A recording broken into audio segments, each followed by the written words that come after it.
Hi, everybody. This is Sunny with Buzzy Agents, and today we're going to show you how we create an Instagram and social media and marketing strategy overall for our clients and how you can do the same.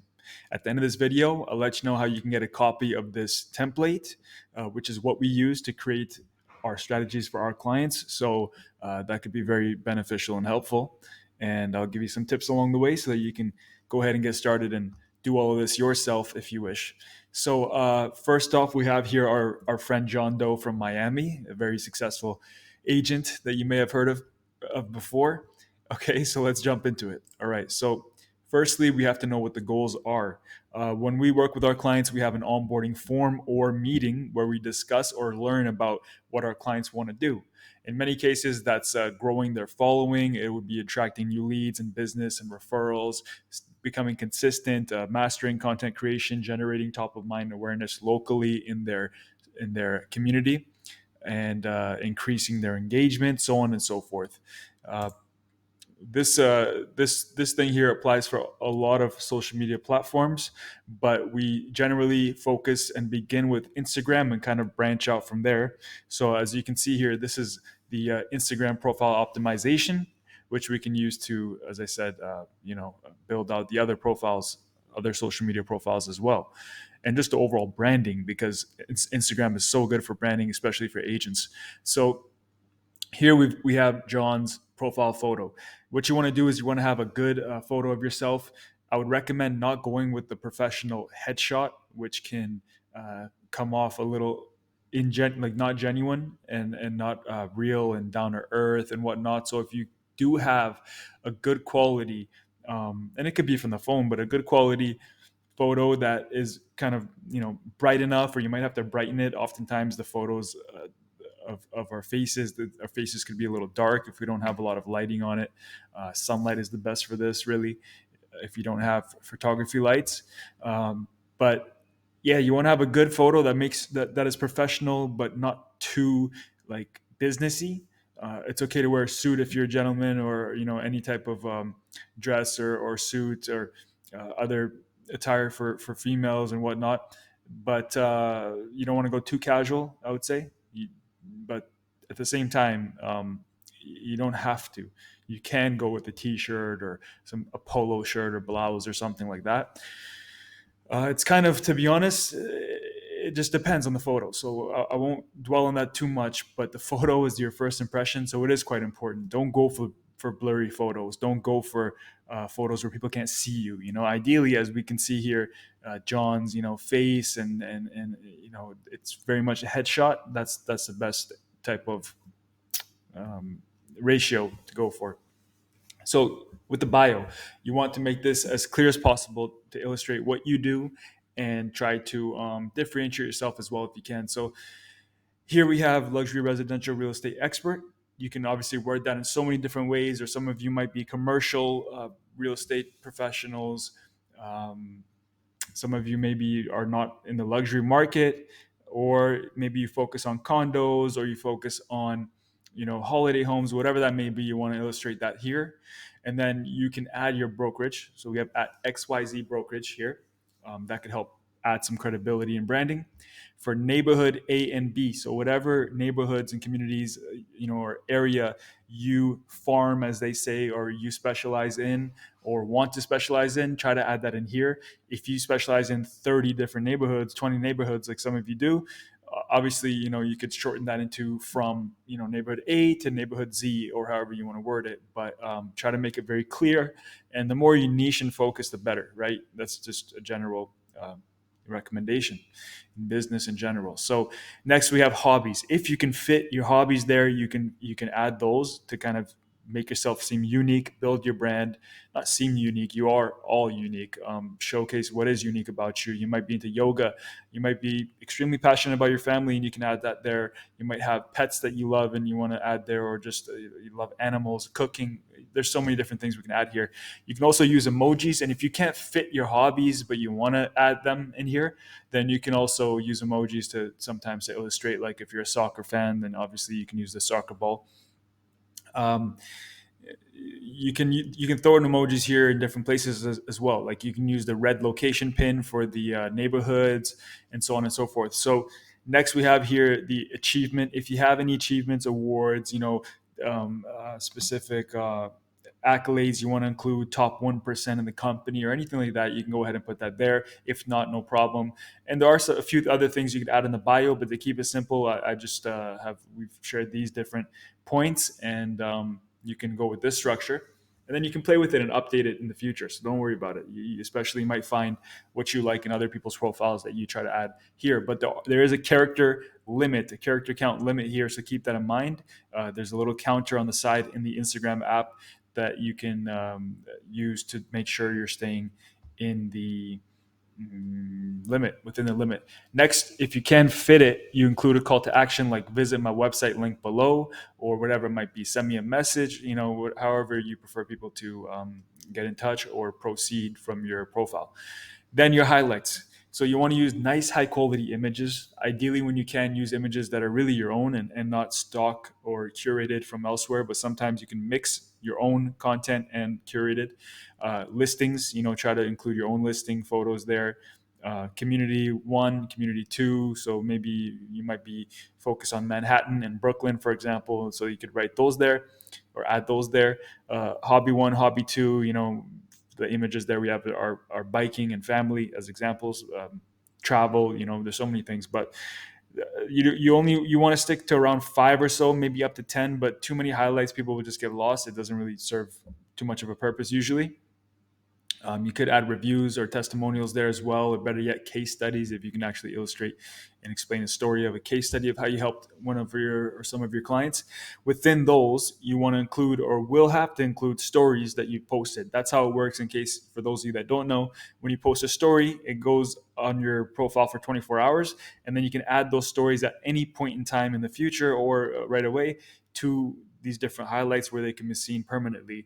And so I also like to look at that as a table of contents, or I mean, like a menu that you might have on your website. You could just literally look at it that way and copy what you have on your website menu into your highlights. But this is kind of your first impression that we're looking at here, guys. So this is important. As far as a username, try to keep it short, try to keep it unique, and try to communicate as much as you can in a few letters there. So here we have John Doe. That's his name. Fairly unique, not so much in this case, but usually your name is somewhat unique. Dot the city. Great. That helps people know immediately where he's from, and then from there they can see that he is in real estate. If you choose a business profile type in Instagram, because you can do personal, creator, or business type of profiles. If you choose business, which we recommend, then you can choose your job title or position or however category of your profile, basically category of your business profile, and you can choose real estate. You can even choose real estate agent. So I'd recommend doing that too, and then you can choose the option to show it on the profile. These are all in your profile settings within the app, and you can access that by going to edit profile. I don't want to get too complex or into details or into simple things that some of you may know. So it depends how familiar you are with the app. If you don't know these things, don't feel bad. It's very normal. There's so many details. It's normal not to know every little crook and nanny here. But I recommend having the real estate agent or real estate category listed. So again, that's another thing that will quickly help people understand what you do at a quick glance, because this online world is very fast paced and you want everything to be super clear for people to understand within a few seconds. So moving on, because we have a few more things to cover. This is the content master key. These are the type of posts that we have selected. So based on the client, based on who you are, you have different posts here. Some of you have passions and different. Some of you are into commercial and residential real estate. So that's going to dictate the type of post that we'll be posting here. Generally, these 5 that you see here are very common ones. There's personal brand, there's market update, which you don't want to do too much of. Listings that can be your past or present listings, or cross promotion with other agents. What else you can do?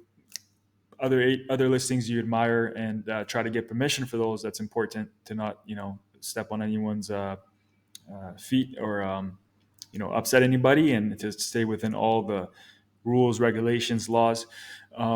Community and lifestyle, that's, pointing out interesting businesses, events, what's going on in your community, things people might want to know, things that can attract people to your community, your geo farm, your city, and establish you as a local authority and ambassador. Share your passion about the area and share interesting information to locals and other people who might want to move there.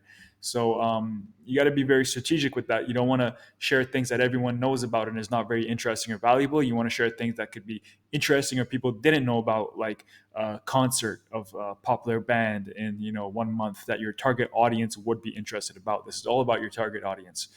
Informative is just sharing valuable information, again, for your target audience. So if your audience if they're sophisticated investors that know the basics of real estate transactions, then you want to give them more sophisticated information, advice, tips, and updates. And that could be for buyers or sellers. If your goal is strictly to attract sellers, then you'd want to focus on sellers. Personal brand would be just sharing you. Again, personal brand could spill over into some of the other things, but generally speaking, it's all about you, people seeing you on video and photo. It could be personal stuff like your hobbies, your family life. And yeah, covered that. So let's move on quickly. There could be many more different types of posts, but we use those to create a posting strategy here. So here we have 4 weeks of posts kind of mapped out so that we have a roadmap, right? We have a direction. This is very important because many people just don't know what to post, and this, makes you one step ahead, puts you one step ahead. So here we have a pretty good ratio of the posts. This is personalized. It's up to you how you want to do this and what type of content you have. But generally speaking, I mean, if you have no idea, you could even copy this. This is a pretty good mix. You can see there's only one market update there at the end of the month. You don't want to overdo it, and you don't want to just spill out a bunch of numbers that usually goes over people's heads or is boring for most people. So just kind of give them your analysis and recommendations based on the numbers for the most part. But I don't think I need to explain this much more. There's not too much of a specific method. This is just kind of personalized, and then this could be adjusted too. So I'll move right on from there. But that really helps you. Oh, as far as the frequency, we have 3 posts per week here. I would say that's a good minimum to go with. On top of that, we do recommend and do use paid ads to reach more people, because on most accounts these days, each post is not going to really reach so many people. So it will get in front of your sphere for the most part, your followers, that is, existing followers. But then to reach more people, to increase your following and all that, paid ads are a beautiful thing that I recommend that you kind of account for and include in your strategy. So next, we like to also do a grid design inspiration. So based on our client, and maybe it might be something that they mentioned or something that we match to their branding, but we'll go source or curate kind of a inspiration of the direction that we can go in. So here we have this kind of this kind of reminds me like of a French Riviera villas, a bit of luxury, right? And that, for many agents, this is somewhat of a good direction, but this is what we chose here for John Doe from Miami. So we use this to kind of guide our vision, because Instagram is aesthetic more so than the other platforms, and it's very important to have a good looking, attractive grid with not too much text, not too busy. And that way people, when they land on your profile, they'd be enticed and interested to actually follow you. Moving right along. Hashtags. So based on your target markets, you want to have around 20 or so hashtags. So here, John Doe's target regions are Miami Beach and Brickell. First of all, you can have a branded hashtag. Here we have John Doe.Miami. That's a branded hashtag that he can use for his own brand in many ways, for contests in the future and whatnot. But it's good to have that, and it can come in handy. And that's yours. You really own it. That should be unique, and there shouldn't be too many people that are using that hashtag. It should not be a popular hashtag. Like if your name is Michael, you don't want to really do hashtag Michael, right? That's just way too broad and not unique to you. You wouldn't own that one. But now brokerage, so you can have a brokerage hashtag or two just to connect you with your brokerage and also further brand you that way. Then high traffic hashtags to help you reach more people, but then targeted hashtags to help you reach your sphere, your geo farm, and help attract your target market, and go a little bit more narrow. So these hashtags aren't even the most narrow. We can even get more narrow than that. But these are, Miami real estate, Miami realtor, Miami Beach, which is more specific here for John Doe. And we can even get more specific. But overall, these are 20 hashtags or so that we're looking at here that we have. We would put all these together and use these on every post. And we have room because there's 30 hashtags is the limit. So we have room of about 10 or so hashtags that we can use. And yeah, if you're posting this on your own, I recommend you just sort out these hashtags, research them, see how many people are using them. If there's like 1,000 posts in that hashtag, that might be a little bit too small, but around 10,000 or so and up is a good range to go with. The high traffic ones can have like in the six figures or millions of posts in there. That's normal. And once you have those, you could group them all together, put them in your notes, and copy and paste them on every caption and post that you post.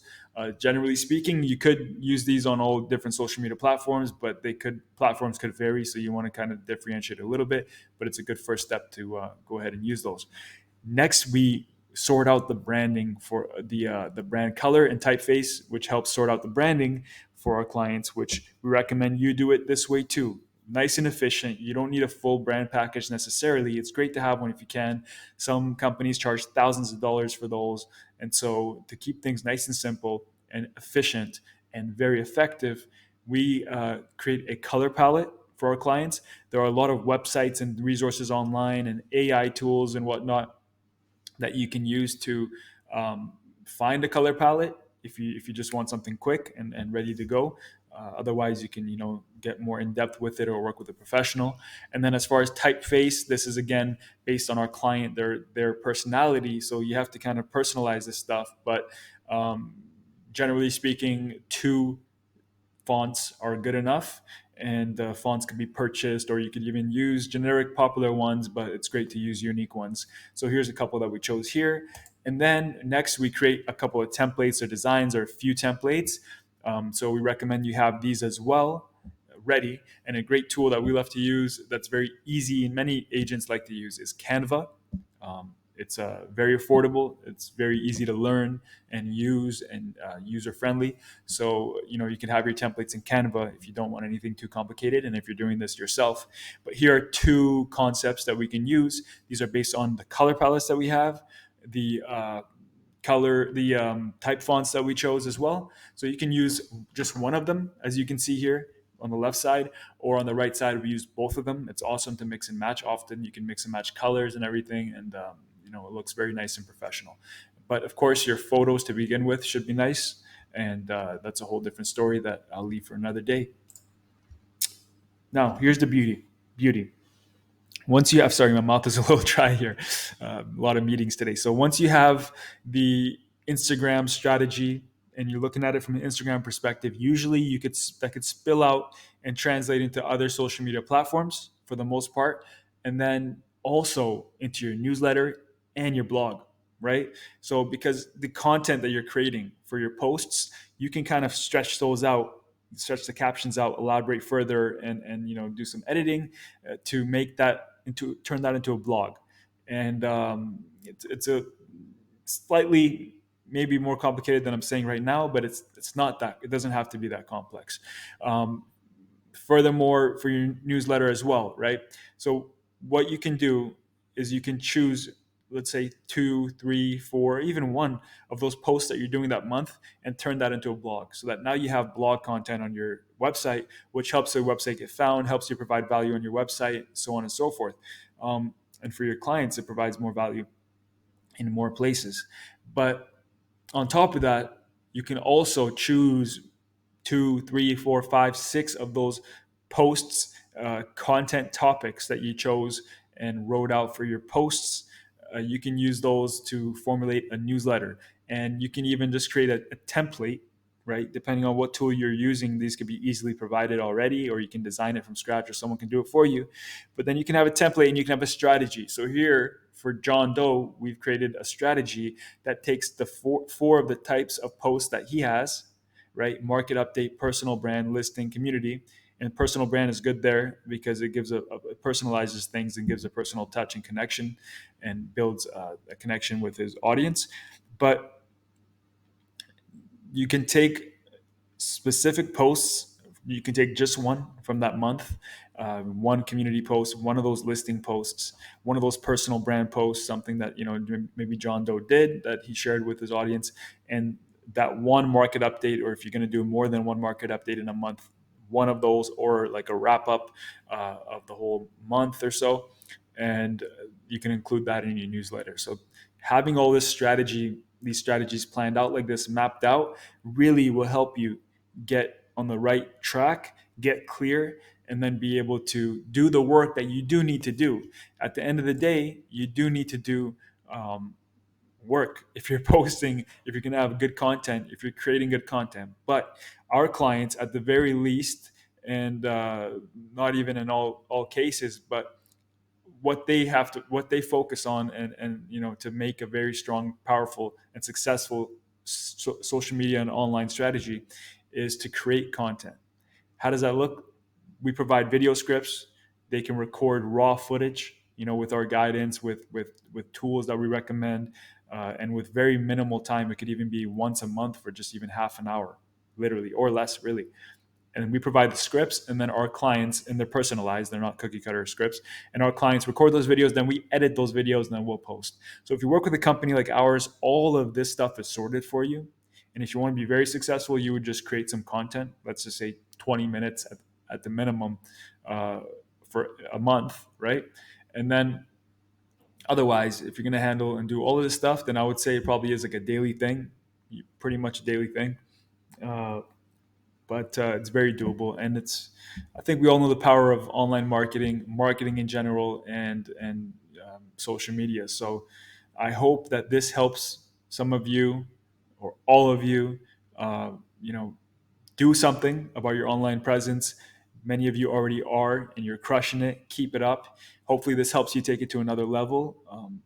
And For those of you that do want someone to help you, I think if this was interesting, it's worth a conversation. So you can reach out to us. My name is Sunny, and we can have a discussion and see if we're a good fit for you.